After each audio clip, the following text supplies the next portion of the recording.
என் புதிய சுவை சேனலுக்கு தங்களை அன்புடன் வரவேற்கிறேன். என் புதிய சுவை சேனலில் நான் இன்றைக்கி வெள்ளை சோளத்து கூட சுரக்காயை சேர்த்து சுவையாக இருக்கிற மாதிரி அடை செய்து காட்ட போகிறேங்க.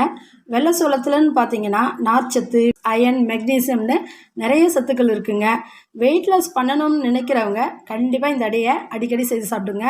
டேஸ்ட்டும் சூப்பராக இருக்குங்க. சரி வாங்க இந்த அடையை எப்படி செய்யுதுன்னு பார்க்கலாம்.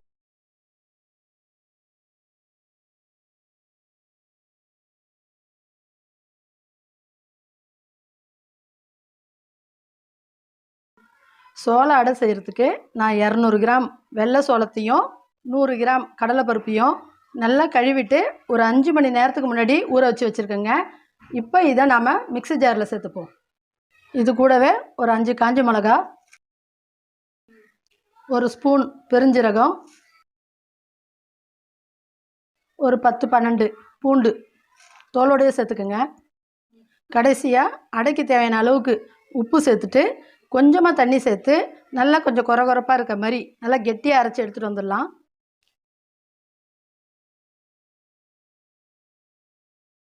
இந்த பாருங்கள், இந்த அளவுக்கு கொரகொரப்பாகவும் நல்லா கெட்டியாகவும் அரைச்சி எடுத்துக்கோங்க.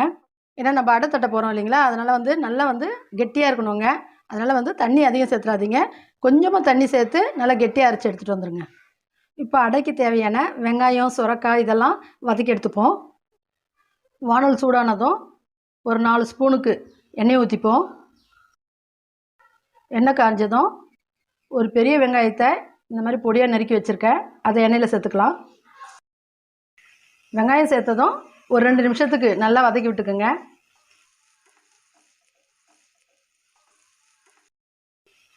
வெங்காயம் இந்த மாதிரி கண்ணாடி பதம் வந்ததும் ஒரு சின்ன சுரக்காயை பாருங்கள் இந்த மாதிரி பொடியாக நறுக்கி வச்சுருக்கேன், அதை இப்போ இதில் சேர்த்துக்கலாம்.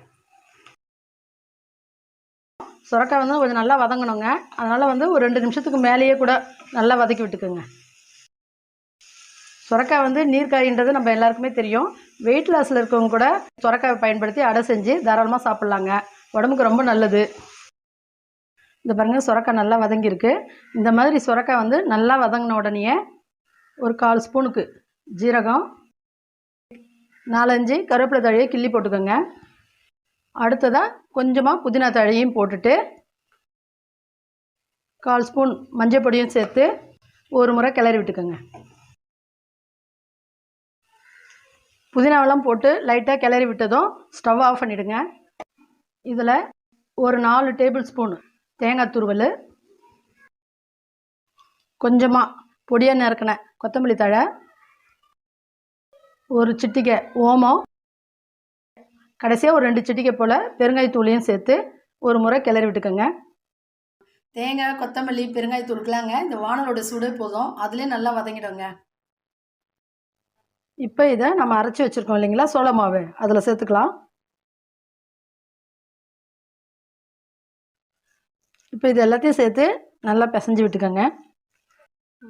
ஓமம் உங்களுக்கு தேவைன்னா சேர்த்துக்கோங்க, வேணும்னா ஸ்கிப் பண்ணிவிடுங்க. ஏன்னா சிலருக்கு அடை சாப்பிட்டாலே செரிமானம் ஆகாத மாதிரி, நெஞ்சு கரிச்ச மாதிரி இருக்குன்ற மாதிரி சொல்லுவாங்க. அந்த மாதிரி இருக்கவங்க ஓமத்தை சேர்த்துக்கிட்டிங்கன்னா சட்டுன்னு செரிமானம் ஆகுங்க. அதனால் தேவைன்னா ஓமம் உங்களுக்கு விருப்பப்பட்டிங்கன்னா சேர்த்துக்கோங்க. இப்போ நமக்கு அடை மாவு ரெடி ஆகிடுச்சிங்க.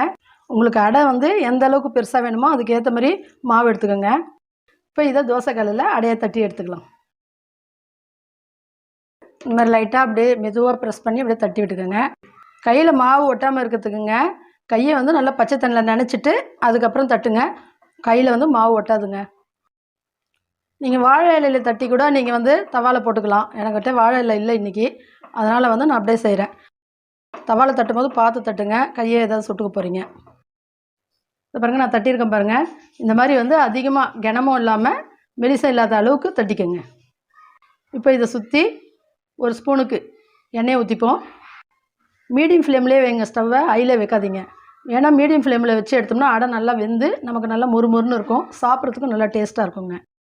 அடை நல்லா ஒரு பக்கம் செவந்துருக்குங்க, ஓரம்லாம் நல்லா முறுமுறுன்னு இருக்குது பாருங்கள். இந்த மாதிரி இருக்கும்போது நம்ம தெரிஞ்சுக்கலாம் ஒரு பக்கம் செவந்துடுச்சுன்ட்டு. அப்படியே கொஞ்சம் மெதுவாக அப்படியே திருப்பி போட்டுக்கோங்க. பார்த்தீங்களா, நல்லா ப்ரௌன் ஆகிடுச்சு பாருங்கள். நல்லா இந்த மாதிரி திருப்பி போட்டோன்னே இந்த ஓரத்தில் லைட்டாக ப்ரெஸ் பண்ணி விடுங்க. இந்த மாதிரி இப்போ உங்களுக்கு தேவைன்னா ஒரு 1/4 ஸ்பூனுக்கு எண்ணெயை எடுத்து அதே மாதிரி ஓரத்தில் விட்டுக்கோங்க. லைட்டாக இந்த மாதிரி ப்ரெஸ் பண்ணி விடுங்க. இப்போ ஒரு 2 நிமிஷம் போல் இந்த பக்கமும் நல்லா செவக்கட்டும்.